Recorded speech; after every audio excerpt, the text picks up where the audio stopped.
Dear learners, today we are going to discuss about respiratory system.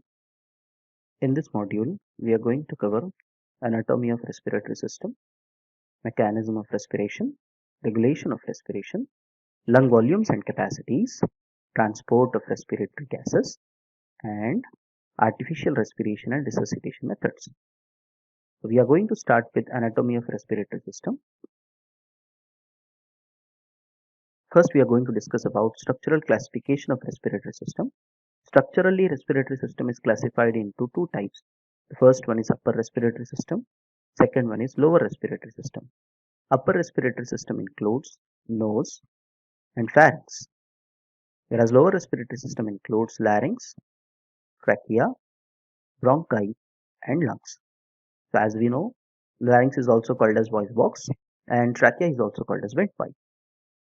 Functionally, respiratory system is classified into conducting zone and respiratory zone. Conducting zone includes nose, pharynx, larynx, trachea, bronchi, bronchioles, terminal bronchioles. And respiratory zone includes respiratory bronchioles, alveolar ducts, alveolar sacs, and alveoli. Okay. Function of these zones, as we discussed, functionally, respiratory system is classified into two zones. The one is conducting zone, the second one is respiratory zone. Conducting zone functions in filter, warm, moisture, and conduct the air into the lungs, whereas respiratory zone function in exchange of gases between the air and blood. So this is the diagram which is explaining respiratory system. It starts with nose, nostril, nasal cavity, pharynx, larynx, trachea, and bronchi. The point where trachea divides into right and left primary bronchus is called as site of carina. And this trachea will branch further and moves into the lungs. Structural classification, as we discussed, we have two parts in the structural classification of respiratory system. The first one is upper respiratory system, the second one is lower respiratory system. So we are going to start with upper respiratory system, which includes two basic organs. The first one is nose, the second one is pharynx. Now we are going to start with nose. Nose is divided into two regions. The first one is external nose and the second one is internal nasal cavity. The external nose includes a root, bridge, dorsum nasi, and apex. It has philtrum. Philtrum is a vertical groove inferior to the apex of nose. It's called as philtrum. And the nose externally have nostrils, which are also called as external nares. They are bounded laterally by the ala. So this is the pictorial representation where the different parts of the nose are explained. This is what the root of the nose, this is what the bridge of the nose, this is what dorsum nasi, and this part is called as alley of the nose, and this is what apex of the nose. And what we said, just in front of the apex of nose, there is a shallow groove which is called as philtrum, and externally we have nostrils which are called as external nares. This pictorial representation is explaining different cartilages and bones which are associated with the nose. The frontal bone, which is part of the skull, followed by the nasal bone. Then we have septal cartilage and maxillary bone, whereas lateral cartilage and lesser alar cartilage, and this is what the greater alar cartilage, and this ala is made up of dense fibrous connective tissue. Functions of the external nose: it provides an airway for respiration, it moistens and warms the entering air, it filters the inspired air and cleans it of foreign matter, serving as the resonating chamber for the speech and housing the olfactory receptors. So we recall what is the olfactory receptor. The receptor which can detect the smell is called as olfactory receptor. So basically, as we discussed, the external nose is having 5 basic functions. The first one is to provide protection. The second is to moisten and warm the air. The third is to filter and clean the air. The fourth is to provide a resonating chamber for speech. And the fifth is to house the olfactory receptors. Now, the second part of the nose's internal nasal cavity lies in and posterior to the external nose.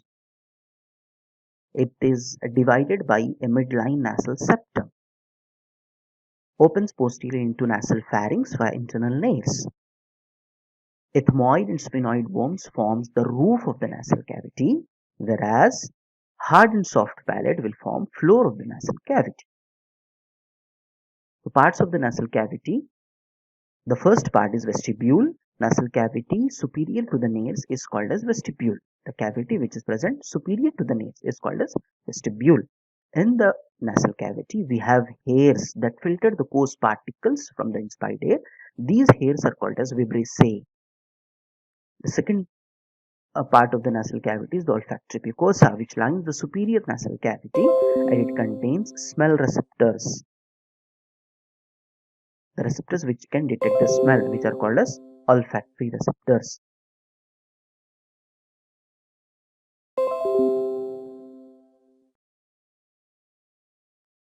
The third part is the respiratory mucosa. It lines the balance of the nasal cavity. Glands secrete mucus containing lysozymes and defensins to help destroy the bacteria. So these two are the mucus contents which can destroy the bacteria. And as we know, the mucus is secreted by the glands which are called as goblet cells. Superior, medial, and inferior conchae. These are the parts of the nasal cavity.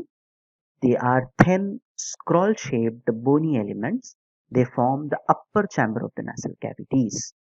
And the last part is paranasal sinuses. Cavity which is present within a bone of the nasal cavity is called as paranasal sinuses. So we have 5 parts in the internal nasal cavity. A brief revision we can give here. The first part is the vestibule. The second part is the olfactory mucosa. The third part is respiratory mucosa. The fourth part is superior, middle, and inferior conchae. And fifth one is paranasal sinuses. So this pictorial representation is explaining different parts of the nasal cavity. This is what the gap between the bone that is called as sinus. So it is present in the frontal bone, so it is called as frontal sinus. And we have 3 conchae, as we said: superior conchae, middle conchae, and inferior conchae. These are the 3 conchaes.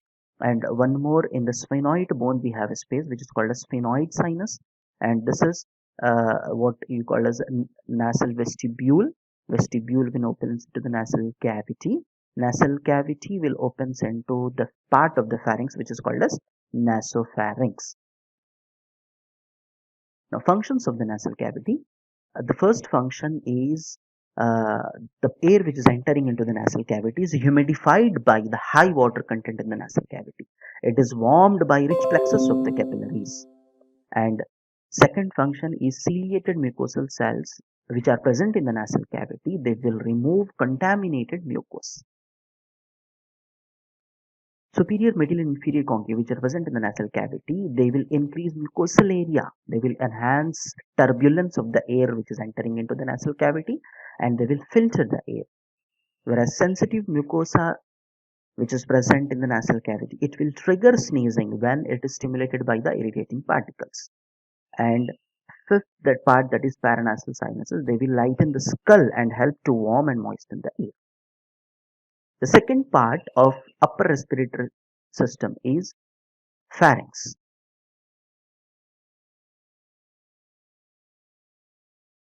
Yes, pharynx is a funnel-shaped tube of skeletal muscle that connects to the nasal cavity and mouth superiorly.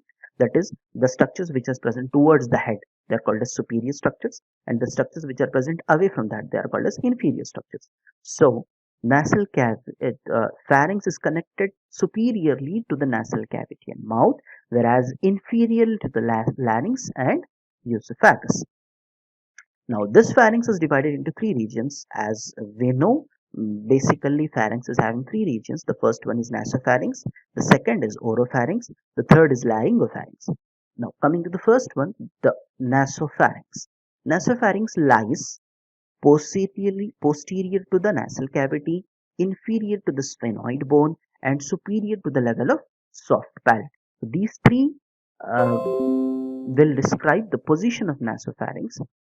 Now, this nasopharynx is lined with pseudostratified columnar epithelium. So, if we recall what is the pseudostratified columnar epithelium, it is an epithelium which is having column-shaped cells which are arranged in a single layer but appears to be in many layers. So, the term is used pseudostratified to define them. Now, it they closes nasopharynx is closed during swallowing to prevent food from entering the nasal cavity. It is having pharyngeal tonsils, which is high on the posterior wall. It is having auditory tube, which is opening into the lateral valves of the nasopharynx. Now, these auditory tubes are also called as pharyngotympanic tubes. Now, the second part, after completion of the first part, we are going to the second part. The second part is oropharynx. Oropharynx extends inferiorly from the level of soft palate to epiglottis, opens to the oral cavity via an archway called as fauces, serves as a common passageway for food and air. So we recall nasopharynx is involved only in the passage of air. The difference is here with the oropharynx where it is acting as a common passageway for both food and air. So we can recall one more point. Nasopharynx is closed during swallowing, and here oropharynx is not closed. It is used for the passage of food. Epithelial lining is protective stratified squamous epithelium. So what does this stands for? Epithelium which is having tile-shaped cells which are arranged in many layers. That is called as stratified squamous epithelium. Now, palatine tonsils lie in the lateral walls of the fauces. Lingual tonsils covers the base of the tongue. So three tonsils we got till now. Pharyngeal tonsils were present in the nasopharynx. The other two tonsils like palatine tonsils and lingual tonsils, they are the part of oropharynx. Now, laryngopharynx is the third part of the pharynx. It is serving as a common passageway for the food and air. So we can recall one point here. The two parts of the pharynx like oropharynx and laryngopharynx, both of them acting as a common passageway for food and air. They lie posterior to the upright epiglottis, extends to the larynx where the respiratory and digestive pathways diverge. So this laryngopharynx is opening into larynx, and the larynx is where it is getting separated into respiratory pathway and the digestive pathway.